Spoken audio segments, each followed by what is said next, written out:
Ok les gars, je suis extrêmement heureux de vous retrouver pour cette vidéo. Je crois que ça fait plus d'un mois qu'on a commencé ce défi. Pour ceux qui ne comprennent pas, allez voir la vidéo que j'ai fait où j'ai dit 2026, bref, je change ma vie.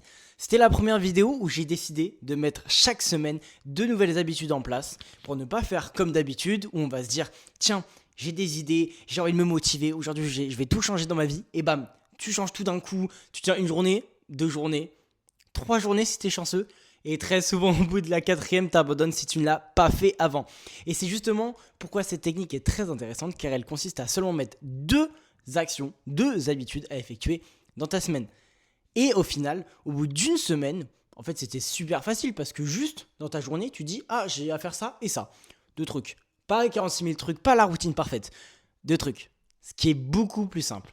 Et en fait, tu vas te rendre compte qu'à la fin de cette semaine, c'était pas si dur. C'était pas si dur et en fait, tu continues ces 2 habitudes pour du coup cette semaine et la semaine d'après. Et ainsi de suite, mais on y viendra après. Et chaque semaine, tu vas te rajouter 1 ou 2 habitudes qui sont importantes. Et vous aussi, par exemple, vous pouvez faire la même chose en implémentant seulement une habitude. C'est pas un problème. Si vous n'avez pas besoin de changer de vie, s'il y a juste un truc qui vous dérange dans votre quotidien, changez-le. Essayez de le faire. D'y penser une fois par jour pendant toute la semaine. Vous ne pensez qu'à ça. Une petite action, une nouvelle habitude à implémenter chaque jour durant une semaine. Et vous verrez que lors de la deuxième, ça sera bien plus facile. Et ce processus, en fait, il permet de chaque semaine rajouter 2 nouvelles habitudes à chaque fois. Et quand on a une accumulation, en l'occurrence, moi, ça fait un mois que j'ai commencé. J'ai commencé avec des steps, compter mes cales, commencer à bien travailler, rencontrer des gens, plein d'actions comme ça. Mais en fait, moi, ça fait un mois et j'ai pas lâché. Et j'ai pas lâché, alors que j'avais toujours lâché avant en me donnant un coup de motivation d'un coup. Et là, cette fois, en prenant mon temps, en implémentant simplement ces 2 habitudes, j'ai réussi à tenir jusque-là. Et je suis trop content, il y a déjà des effets de ouf. Je suis vraiment heureux de ce premier mois. Et je vais vous détailler dans cette vidéo tout ce qui s'est passé durant ce mois et même un peu plus d'un mois. Et vous verrez que ça m'a énormément aidé. Alors première chose déjà, c'était par rapport au fait de marcher. Je m'étais fixé dès la première semaine, c'était du coup un de mes premiers objectifs, de marcher 10 000 steps par jour. 10 000 steps, c'est 1 heure, voire un peu plus, vous voyez. C'est assez long et ça consomme à peu près 300-400 cales. Je l'ai tenu, j'ai même fait beaucoup plus. Il y a une journée où je suis arrivé à 23 000, c'était incroyable. Et même une deuxième au-dessus de 20 k. Enfin bref, on s'en fout. Je l'ai fait pendant très longtemps et en fait, je me suis rendu compte de pourquoi je fais ça. Pourquoi on step? Déjà parce qu'on sent bien. Quand on step, on fume pas. Pour ceux qui fument, on n'est pas sur son téléphone ou sinon on peut écouter de la musique, un podcast. Et en fait, c'est très souvent un moment où on va pouvoir réfléchir, on va pouvoir faire le bilan, reposer notre cerveau ou s'informer avec un podcast ou tout simplement se détendre, prendre un temps de repos dans sa journée. Car marcher, ce n'est pas épuisant. C'est pas comme courir, c'est pas épuisant du tout. Et ça permet de voilà, se ressourcer, écouter sa musique, chiller après une journée de boulot. Franchement, c'est incroyable. Mais pourquoi on marche? Pourquoi on marche? Au final, le but concret, c'est de perdre des cales. C'est pour ça que j'avais implémenté la deuxième habitude qui était de compter mes cales. Du coup, je dépense des cales, j'apprends qu'on peut dépenser des cales en marchant et je prenais conscience de ce que je mangeais il y a un mois en comptant mes cales. Et ce qui s'est passé, c'est que j'ai très bien vu qu'en fait, je mangeais n'importe quoi. Et en termes de cales, j'avais compris pourquoi j'étais arrêté à 70 kilos, pardon. J'avais explosé en termes de poids et je ne comprenais pas pourquoi. J'ai perdu tout mon niveau en street. Et en fait, je me rendais compte que depuis que j'avais mon appart, ça commençait à être l'hiver, je bougeais beaucoup moins, je marchais jamais. J'étais à peine à 4000 pas par jour. Et sur la période d'après, je suis passé, enfin aujourd'hui du coup, je suis à peu près à 12 k par jour. 12 k, genre un fois 3, fois 3. Et en fait, ce qui est très intéressant, c'est que aujourd'hui, j'ai tellement évolué sur pourquoi je fais ça pour perdre des cales qu'en fait j'ai changé de méthode et aujourd'hui je ne fais plus ces 10 k à 12 k. Et vous inquiétez pas, c'est pas parce que j'ai abandonné, c'est parce qu'en réalité on veut perdre des cales. On veut perdre des cales pour pouvoir manger plus, des trucs qu'on kiffe. On mange pour être en léger déficit calorique. Moi je veux perdre du poids. J'ai ma compétition le 7 février, du coup faut que j'en perde. Et en fait ce qui est extrêmement intéressant, c'est que j'ai commencé du coup d'autres exos. Du coup, d'abord, tu avais la marche sur les tapis, classique, pour les steps. Mais en fait, j'ai commencé à faire de la marche inclinée. Je commençais à incliner avec les sommets parce que je voyais que ça cramait plus. J'augmentais la vitesse. J'ai testé, vous savez, les marches, les escaliers, voilà, les escaliers à la salle où on marche. Et je me suis dit, mais waouh, franchement, ça crame super vite. Et en fait, au final, je visais non pas un nombre de pas, ce qui est un peu débile de se dire oui, il faut tant de nombre de pas et je m'arrête pas tant que j'ai pas ça. Mais au début, je pense qu'il faut bien ça, il faut bien avoir ce petit passage où on n'est pas trixé. Et ce que je fais à la place, c'est qu'en fait, je fais des nouveaux exercices, je fais des escaliers, je fais de la marche simple mais en incliné, je fais de la marche simple où on va plus vite. Et en fait, je crame tout autant de calories en marchant beaucoup moins. Et ça, c'est énorme. Jusqu'à en arriver au point, attention, que j'ai commencé à courir. Moi, depuis que j'ai 18 ans, 17 ans, je ne cours jamais. La dernière fois que j'ai couru, c'était après le bus. Et il n'y a que ça. C'est la seule raison pour laquelle je pouvais courir. Et là, tout d'un coup, je me suis dit, en vrai, ça fait quoi si j'augmente pas mal la vitesse? La première fois, je vous avoue, j'ai tenu 1 minute. J'ai mis à 10-12, je crois, je suis, sur la vitesse du tapis de marche. J'ai tenu 1 minute et j'étais mort, j'en pouvais plus. Parce que je fume beaucoup, généralement, enfin, depuis très longtemps, je fume beaucoup. Et je ne cours jamais. Du coup, forcément, c'était terrifiant. Mais j'ai continué cette habitude de courir, essayer de courir 1 minute, 1 minute 30, voilà, à chaque fin de séance. Et en fait, je voyais que c'était pas mal parce que du coup, les calories, elles augmentaient bien plus vite. Et maintenant, vu que j'ai les cours qui ont repris et que j'ai énormément de cours, j'ai énormément de coaching, tout me prend énormément de temps. Et en plus, je dois m'entraîner et faire des vidéos comme je vous le fais actuellement. Mais là j'ai fini, demain, j'ai pas cours. Du coup, je suis chill, je suis trop heureux. Bah, en fait, j'ai pas le temps. Du coup, je dois aller plus vite, brûler plus de calories, plus vite, plus efficacement.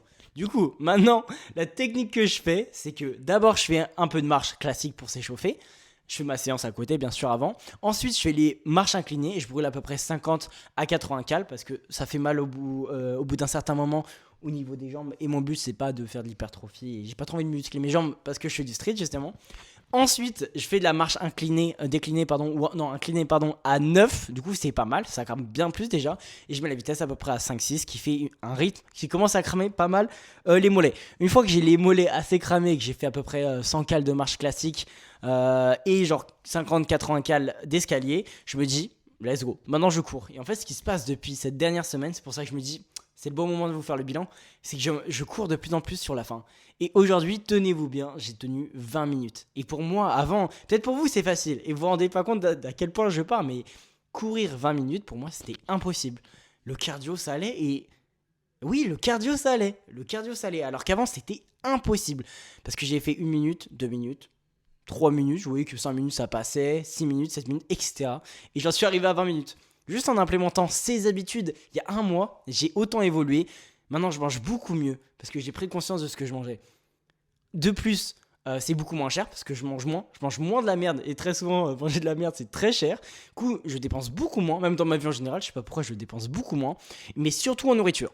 Ensuite, je brûle quasiment mes cales tous les jours au point d'être en déficit calorique. Ça, c'est trop bien pour ma compète. De plus, je reprends du niveau en street workout. Mes figures, elles sont bien plus clean. Parfois, je me sens même volé en début de séance, alors qu'avant, c'était terrifiant. Et je me suis rendu compte que du coup, j'ai commencé quand j'ai commencé cette vidéo, je crois que j'étais à 69, 70 et parfois je frôlais les 71 le soir et en fait là je suis descendu à 66,75. Du coup, il y a peut-être de l'eau, parfois c'est à jeun, on sait pas. Mais ce qui compte, c'est que j'ai commencé à perdre du poids, que je me sens beaucoup mieux dans mes perfs, que maintenant j'ai le cardio pour courir 20 minutes et je m'arrête parce que j'ai mal au mollet. C'est pas génial, mais franchement, à partir de ces deux habitudes, déjà, ça a changé énormément de trucs dans ma vie. C'est bien plus sain ce que je donne à mon corps, c'est bien plus sain ce que je fais avec mon corps, je lui donne de l'activité, c'est bien plus sain ce que je mets dans ma tête parce que à force de courir, de faire des trucs, en fait je fume beaucoup moins, mais ça je l'ai remarqué et je suis très content, franchement je suis très content.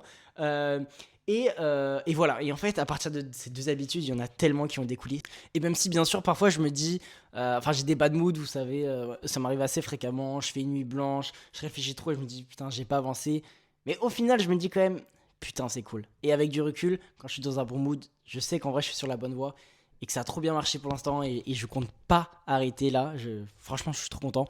Pour revenir un peu sur les autres activités, au niveau du coaching, je suis trop content. J'ai bien bossé. J'ai beaucoup d'élèves qui, en fait, voulaient aller trop vite, voulaient aller déjà à des figures trop élevées. Il y en a au moins 3 qui étaient dans ce cas-là. Et en fait, moi, je devais revenir sur les bases avec eux. Et en fait, je me suis dit, mais c'est trop chaud pour eux parce que au lieu d'atteindre, eux, ils se disent, ah, je suis à tel niveau, je dois atteindre telle figure. Mais en fait, ils sont pas à ce niveau-là. Ils sont là parce qu'ils n'ont pas certaines bases où ils ont pris des très mauvaises habitudes. Et j'ai dû tout revoir avec eux. Et en fait, je pensais que ça allait prendre un temps fou. Et il y en a deux, ils ont déjà totalement oublié leurs mauvaises habitudes. Et ils peuvent enfin attaquer la vraie figure. Et il y en a un qui est sur une très bonne voie. Du coup, je suis trop content. Et enfin, bref, il y avait plein de problèmes comme ça avec le coaching. Et tout se passe bien. Du coup, les gars, franchement, je suis trop heureux. Je suis trop content. J'ai recommencé à lire des livres. Là, je vais aller en commander des nouveaux parce que mon père, il est libraire. Du coup, je les ai gratuitement. Je suis refait. Et j'ai bientôt terminé mon livre qui était franchement assez long et en fait j'ai trop kiffé. Et je faisais 15-20 minutes avant de dormir et franchement ça m'aidait vraiment à m'endormir après parce que du coup ça reposait mon cerveau, je regardais pas d'écran, etc. etc. Du coup voilà, quoi d'autre comme habitude je crois qu'il y en a, je sais pas s'il y en a vraiment d'autres, mais oui j'ai commencé à travailler énormément, je fais pas mal de montage, je passe beaucoup de temps, la preuve j'ai commencé YouTube, j'ai bien avancé sur YouTube, je m'améliore en montage, parfois dans ce genre de vidéo il n'y a pas besoin de tant de montage que ça, mais franchement je suis quand même content. Quoi d'autre les gars? Ah oui, j'ai obtenu le statut étudiant entrepreneur avec ma fac, ce qui fait que je n'aurai pas le stage de 3 mois normalement que j'ai après mon deuxième semestre qui va se terminer mi-mars, ce qui veut dire que mi-mars, je suis en vacances. Non, en réalité, je suis pas en vacances parce que ces 3 mois, ils sont faits pour bosser à fond sur mon entreprise. En l'occurrence, moi, je fais du coaching. Je vous en parle peut-être. Je vais peut-être plus vous en parler sur mon compte YouTube. Mais en gros, moi, je suis coach en calisthénie. Je peux vous aider aussi pour perdre du poids, prendre du poids. Je l'ai fait avec mon daron, je l'ai fait avec des gens de ma famille. J'ai aidé pas mal de monde sur des questions de poids, sur des questions de prise de masse. J'ai beaucoup aidé les gens sur des questions de figure. Je m'y connais vraiment bien. L'année prochaine, je vais encore faire un diplôme en plus pour encore avoir cette certification parce que tout ce que j'ai pour l'instant, c'est avec l'expérience. Et même si je suis un bon coach, du fait que j'ai des bons résultats, et en réalité, c'est tout ce qui importe et que, entre guillemets, il y a de la satisfaction, pas client, mais de la satisfaction élève. On distingue bien client de élève. C'est mes élèves, c'est mes potes. Et enfin bref, du coup, si vous êtes intéressé, si vous avez un projet sportif, prendre du poids, perdre du poids, apprendre la calisthénie, se mettre à la calisthénie, si vous avez une figure que vous voulez avoir, n'hésitez pas, envoyez-moi un message sur Insta et je serai ravi de vous aider. Et voilà, que dire de plus, tout va bien, la vie est belle, voilà. Sur ce, on va clôturer du coup cette vidéo. N'hésitez pas à vous abonner, liker, envoyez-moi un message sur Insta pour me donner votre avis. Ou sinon, mettez un commentaire, c'est super pour moi. Et voilà, trop content. Je vous souhaite une excellente soirée. Et sur ce, que du love. On se dit à la prochaine. A plus, ciao.